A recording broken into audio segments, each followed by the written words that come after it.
la palabra que me surge es lucha. O sea, en todo era la lucha. La Ana era igual a lucha. Ella siempre era capaz de romper lo que comúnmente se hacía. Yo creo que era una persona muy comprometida con transformar ciertas realidades, ¿no? Y en eso puso todo, digamos, puso su vida. Siempre la ha tenido como una heroína, ¿no? Era una amiga que uno quería tener, ¿no? Lo que sí sé es que las personas que la conocimos no nos vamos a olvidar de ella, nunca.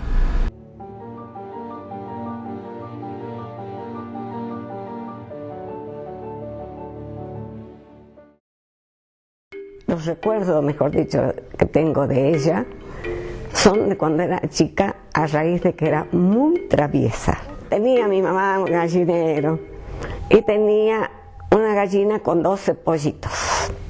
Nos fuimos a Cafayate.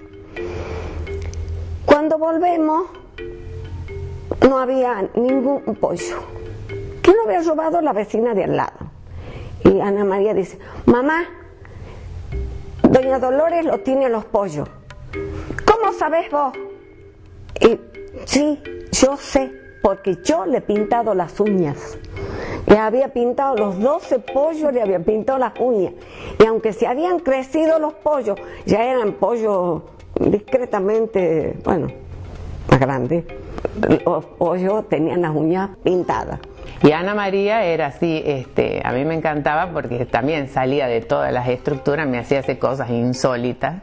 Se olvidaba de ponerse las medias, no llevaba lápiz.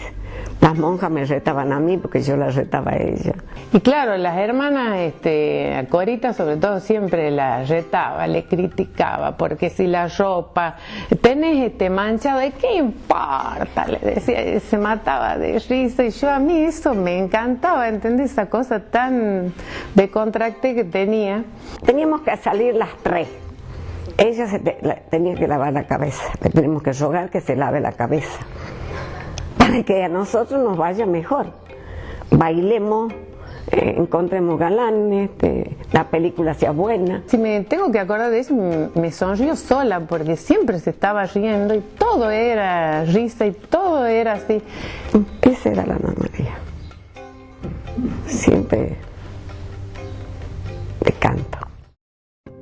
Marzo de 1952. Entramos al colegio del Huerto. Nos encontramos. Eran 2 grupos, el grupo de las que venían del colegio y el grupo de las que íbamos recién por primera vez a primer año. Ana María estaba en el grupo conmigo de las que recién íbamos al colegio por primer año. Pero con Ana María nos unió otra cosa, decidimos seguir ciencias de la educación las dos, pedagogía en aquella época. La imagen que más me viene, dejando de lado, digamos, lo que serían las discusiones políticas, era su nivel de exigencia profesional. Buscaba reunirnos, estudiemos, decía. Yo admito que me le escapaba bastante. Había algún tipo de demanda, tanto docente o como de cualquier estilo, digamos, que hubiéramos tener como profesional. Ella decía, siempre decía, tenemos que ponernos a estudiar, tenemos que volver a revisar tal cosa. ¿Quién era Ana Sosa? Ana Sosa era una mujer que tenía una enorme potencia vital por el comprometerse en el diseño de una nueva forma de la institución educativa. Y gracias, simplemente gracias. En nombre de los 3.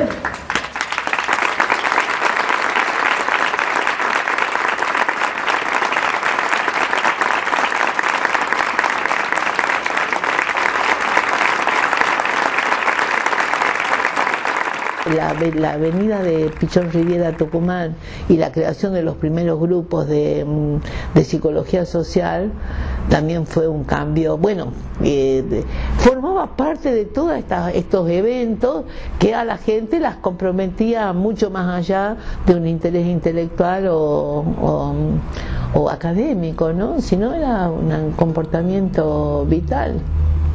A partir del 72 organizamos nosotros la enseñanza de la psicología social a otros.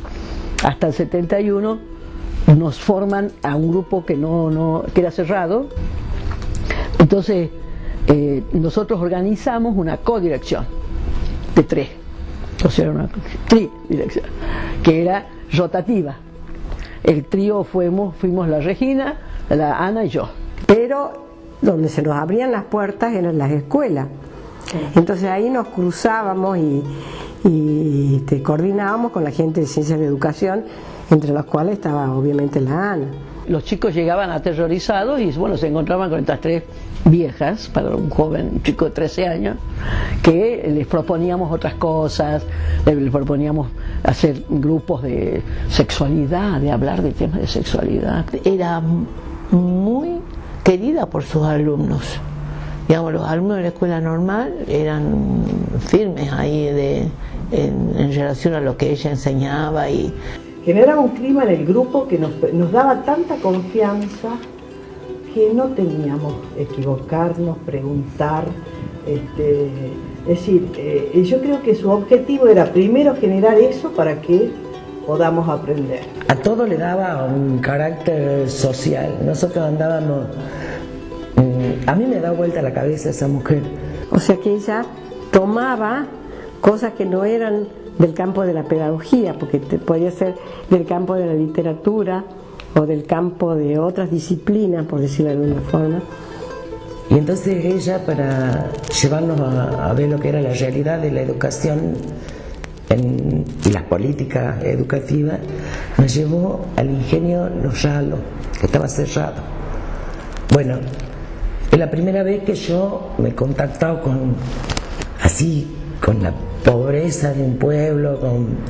Había chicos sentados en la vereda que comían batata hervida, y de escuela ni hablar. Bueno, hemos vuelto muy choqueados de eso y cuestionándonos lo que significaba la política para la educación en la Argentina, ¿no? Después, en toda mi trayectoria profesional, esto de Jacobson, que decía: quien enseña emancipa, si no, embrutece. Entonces, para mí Ana María nos emancipó como alumnos. Era una persona que llamaba la atención, que era una persona muy especial, que no pasaba inadvertida, que metía mucho el cuerpo, las ganas en las cosas, que era a la vez muy pensante, era divertida. Ana era una tipa muy divertida. Y qué farra estudiar con ella. Nos matábamos de risa, porque tenía tanta energía, tanta alegría, esa risa, que mi papá siempre decía: ya llegó Ana, ¿no? Porque se reía y temblaba toda mi casa. Era una mujer muy constructiva, o sea, tenía una mirada muy positiva. Yo me acuerdo de la risa, Ana. Se reía con toda la cara, se reía así. El lenguaje también me llamaba la atención de Ana, porque era una persona muy directa, muy de decir las cosas por su nombre. Era agradable y directa, hasta te podía increpar con una sonrisa puesta. Lo que quiero transmitir es la pasión que ponía en lo que hacía y en lo que transmitía. Vos miras, María Marta, la creatividad, y te la pasaba. Y ya empezamos a planificar juntos. No he vuelto a conocer gente tan apasionada. Creo que es una característica de la juventud de los 60, ¿no? No es solo una época, no es solo una época o una persona, sino toda una manera de haber pensado, digamos, transformar este mundo, digamos, y hacerlo mejor, digamos, ¿no? Era una mujer que luchaba con todo su ímpetu y toda su convicción en función de que había que cambiar la sociedad.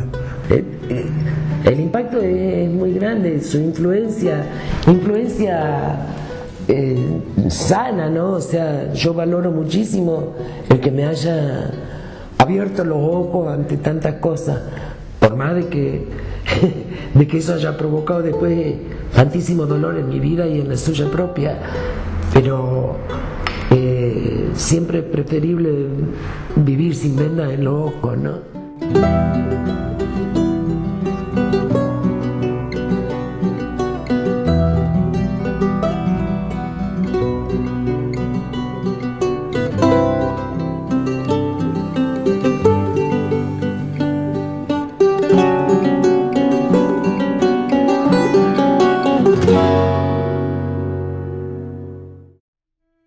Era agosto y supongo para mí era de noche. Cuando yo les abrí la puerta, porque tocaron la puerta, y eran los gendarmes, tuve mucho miedo. Y me acuerdo de que revolvieron toda mi casa, de que llorábamos. De todo ese momento tengo fotografías en la cabeza en donde aparecen cuando allanaron la casa y cuando se llevaron muchos libros y la imagen de mi padre también. Chuchi me cuenta que también lo habían llevado a tu papá, que después tu papá sale, pero de tu mamá no vuelven a saber nada. Cuando pasó eso, o sea, nunca pensamos que no la íbamos a ver nunca más, ¿no? Esto era como un trámite que había que hacer, no fue así todo, ir en ayuda a ver qué hacemos, no fue una cosa vivida así como una tragedia en ese momento. Para nosotros era, bueno, a quién hay que hablar, qué hay que hacer para solucionar esto. Cuando yo sentía ruidos nocturnos gruesos, me daba la sensación de que me la tiraban a ella, que la tiraban, me la dejaban ahí en el pasillo. Era una necesidad que volviera. Yo nunca quería cederle a nadie que no, sino que sí. Después, bueno, fueron datos y cosas que demostraron que si es que estuviera no iba a poder, ¿no? La verdad que esperaba como un milagro, pero esperaba al aire.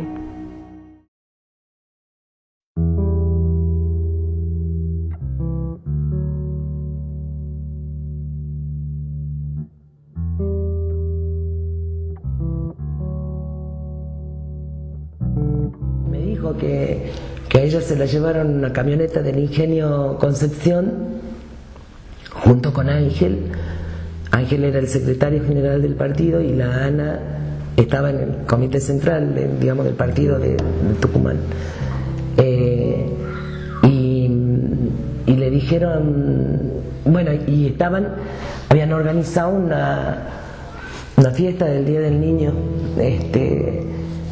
que también era motivo para reunirse con los padres, por supuesto, y analizar la situación del ingenio, la situación de los obreros y en a esa reunión cayó una camioneta del ingenio y se la llevaron. Y tuvo un recorrido como el mío, digamos, porque la llevaron primero a la central de investigaciones que quedaba en la avenida Sarmiento. Ella me dijo esto, que estuvo ahí un día, una cosa así, un día o dos, y después la llevaron al Arsenal. Y era el mismo recorrido que había hecho yo un día antes, digamos. Ahí empezamos a conversar, a hablar de los chicos, de los hijos que tenía ella, a dónde había estado ella, yo a contarle a dónde habían secuestrado a mí, ella a dónde la habían secuestrado. Por eso te digo, en la banda del río salí haciendo un chocolate el Día del Niño. Cuando lo trajeron a Lucho Falú, que le pegaron una paliza y lo trajeron en una bolsa de hueso tirada, que tiraron ahí, ella se levantó y le preguntó al enfermero si lo habían picaneado, porque si lo habían picaneado no le podés dar agua, ¿no es cierto? Porque lo matas en el acto. Entonces el enfermero le dijo, no, dice, lo han llevado al campo, lo habían agarrado a patada, lo habían reventado a patada.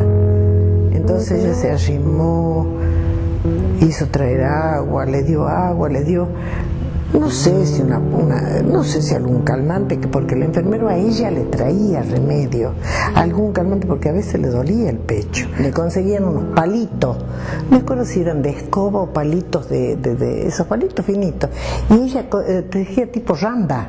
Sí. ¿Has visto? Ella tejía tipo randa, y tejía, y era la forma y nos regalaba, hacía cositas así chiquititas y nos regalaba. Y nunca se quejaba.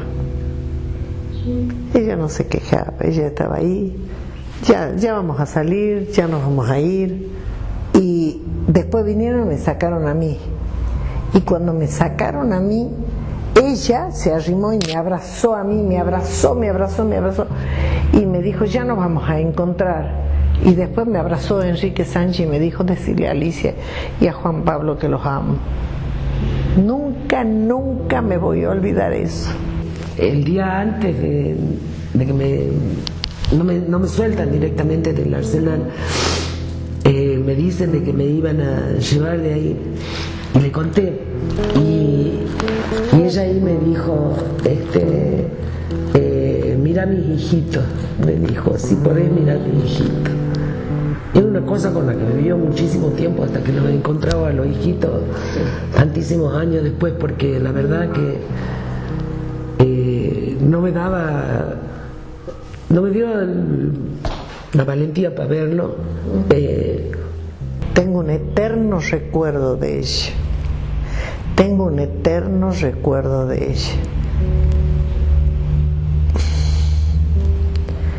No me haga ese tipo de preguntas.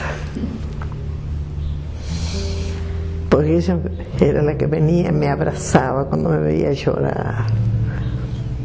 Tengo un eterno recuerdo de ella. ¿Quién era mi madre? Bueno, la verdad que es difícil de definirla desde mi punto de vista, porque desgraciadamente la conocimos personalmente muy poco. Yo tenía 5 años. Mi madre durante muchos años no la conocí, salvo en mis recuerdos.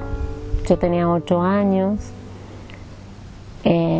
cuando ella la secuestraron, y después todo silencio, silencio hasta grande, silencio sin fotos, silencio total. Fue como muy complicado que nadie hable, que nadie pregunte, que no haya imágenes, que no haya... Y bueno, creo que durante mucho tiempo todos estuvimos como en esa misma inercia, y de verdad no sé qué hizo que yo como que vaya contra esa corriente familiar, que por cierto también era una corriente que se daba en el plano social. Suponía que había elegido entre su militancia y su familia, su hijo. Muchas veces la culpaba de que nos abandonó, ¿no? Este era un poco el concepto que tuvimos durante muchos años, que tuve durante muchos años. Como que era una madre que me abandonaba, y después con el tiempo fui armando otra idea y visiones sobre ella que la han ido como complejizando. Y me di cuenta que era al revés, que ella era una víctima, que no nos había abandonado. Y eso permitió que pueda incluso hablar con gente próxima sobre este tema, y el permitir, digamos, poder estar orgulloso, ¿no?, de su imagen. A mí lo que me sirvió fue la militancia. Creo que yo ahí encontré gente con la que me pude identificar que le había pasado exactamente lo mismo, que tenía las mismas vivencias que yo, que de alguna manera eso fue como un motor, ¿no? de reencuentro. Me ayudó eso a comprender que fue difícil para todos, ¿no? Los adultos no sabían qué hacer, qué decir,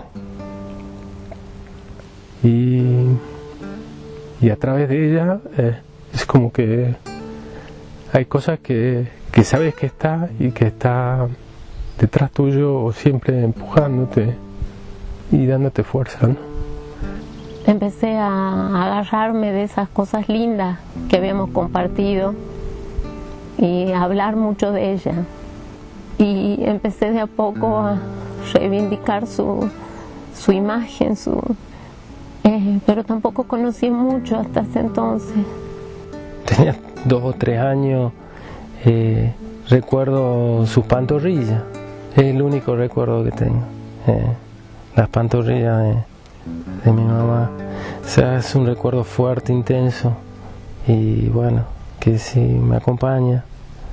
Siempre que lo traigo a la memoria me hace feliz. Después, como la ropa de ella quedó mucho tiempo en su placar y tenía unas prótesis porque le faltaba una mama, tenía unas prótesis que mi tía le había hecho de alpiste, forradas y demás, que se ponía en el corpiño. Entonces yo me las ponía y me disfrazaba todo el tiempo, hasta que un día no estuvo mal la ropa. Tenía un compañero que se llamaba Gutiérrez, y me acuerdo del apellido porque tenía una madre que era así de tez morena y pelo ondulado, y yo la había asociado a la mami. Entonces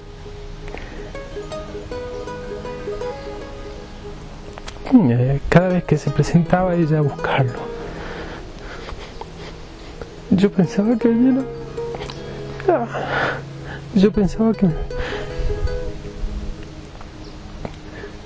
me venían a buscar. Y así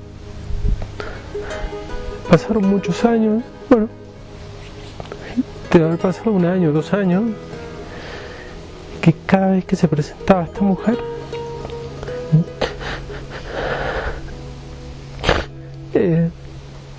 yo pensaba que era la mamá.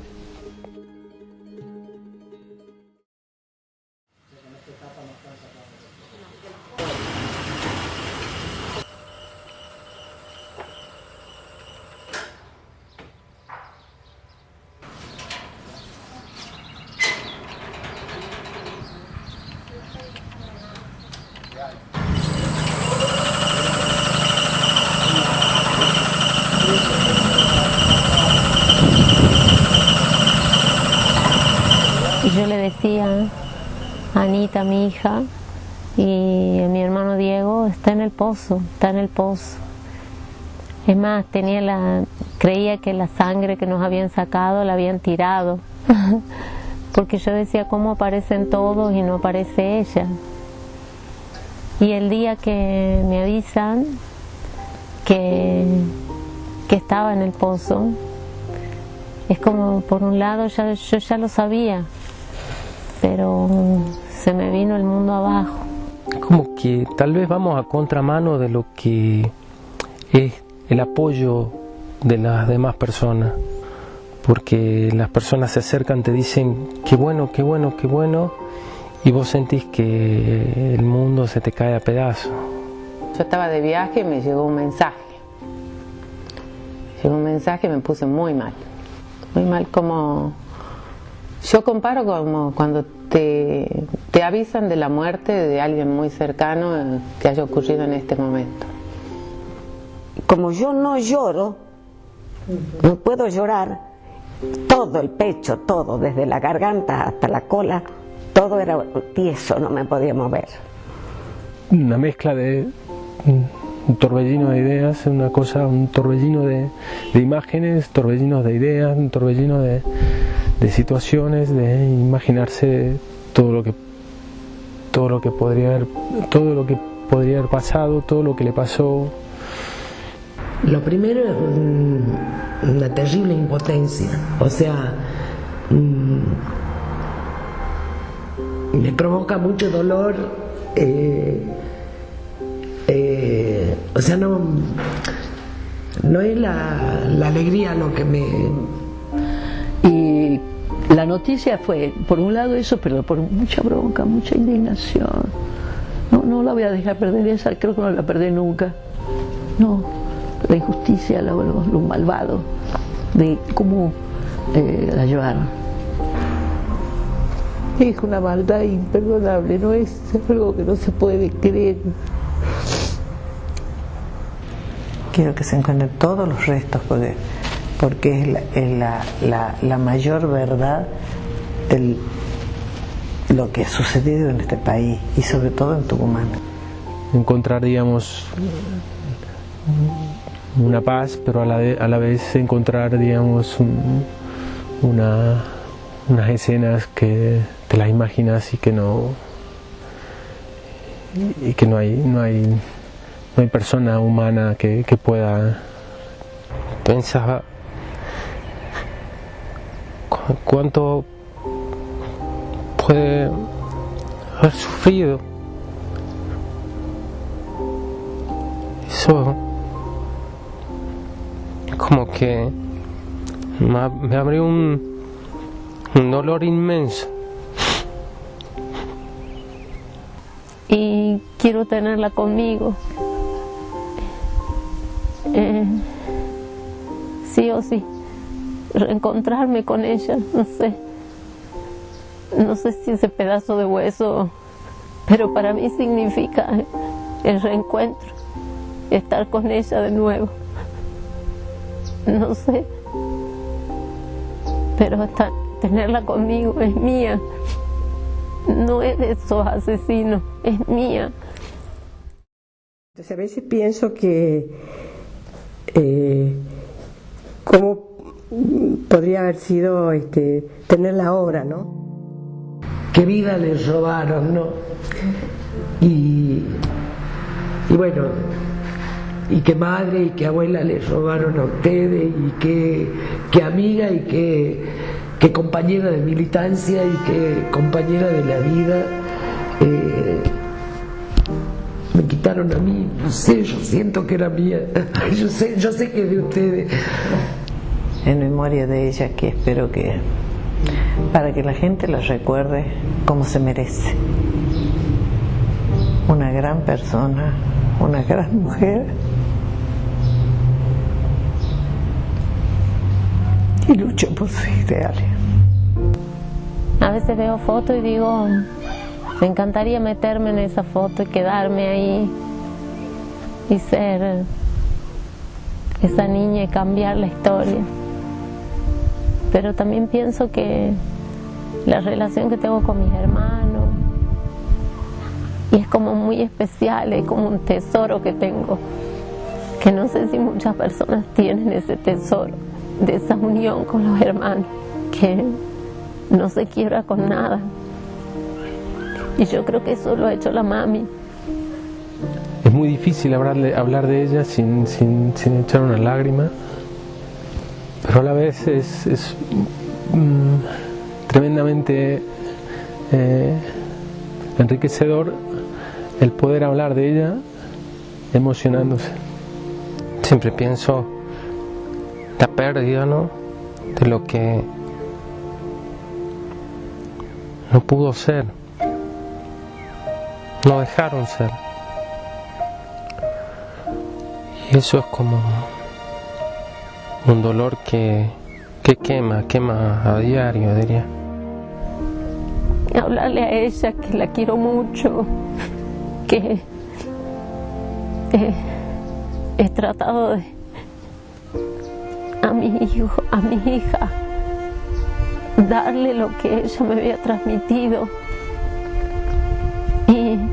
y hablarle que nosotros estamos bien, que tiene una familia hermosa, que hemos podido construir los tres en lo profesional, en lo afectivo, familias hermosas, y que somos los tres muy unidos, y que gracias a todo el amor que ella nos ha dado en el corto tiempo que ha estado con nosotros, y que eso nadie nos quita, nadie, ni la violencia ni nada, eso es algo que queda con nosotros.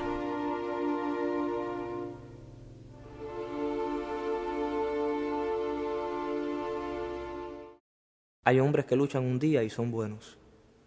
Hay otros que luchan un año y son mejores. Hay quienes luchan muchos años y son muy buenos. Pero hay los que luchan toda la vida. Esos son los imprescindibles. Bertolt Brecht.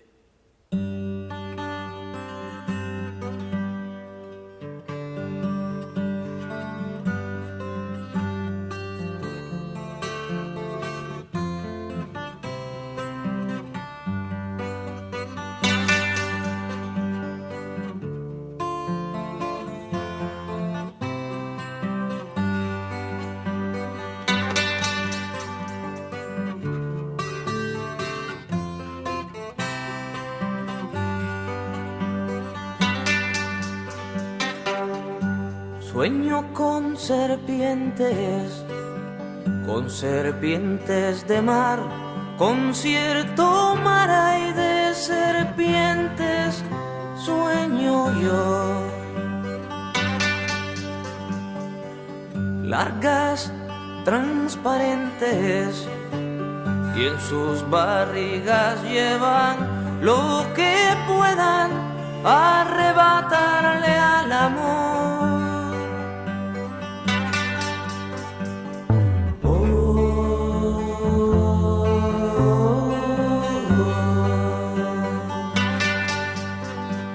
La mato y aparece una mayor.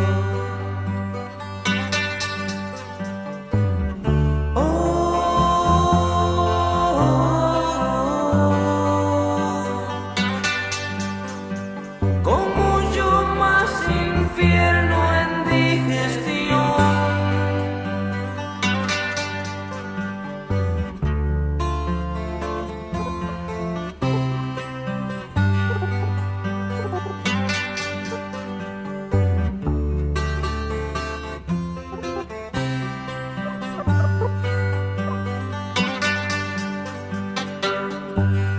No quepo en su boca, me trata de tragar, pero se atora con un trébol de mi sien. Creo que está loca, le doy de masticar una paloma y la enveneno de mi bien.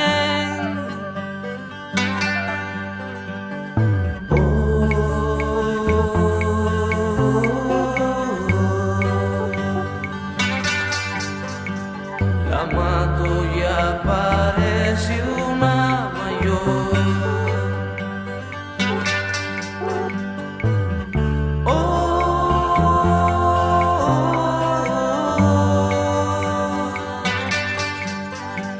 Como yo más infierno en digestión.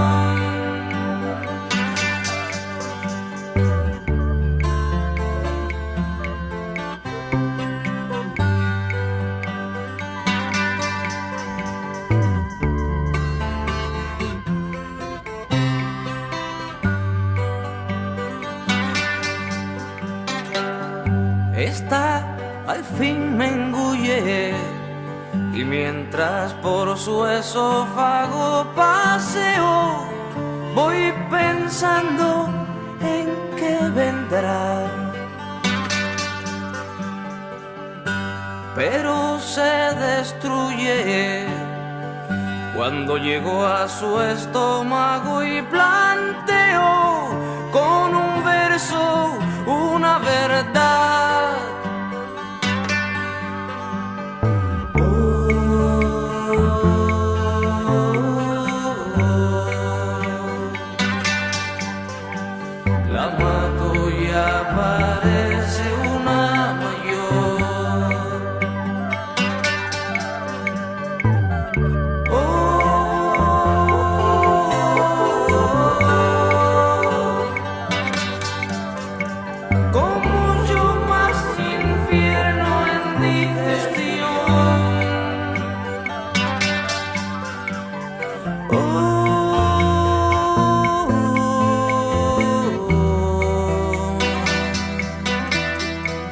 la mato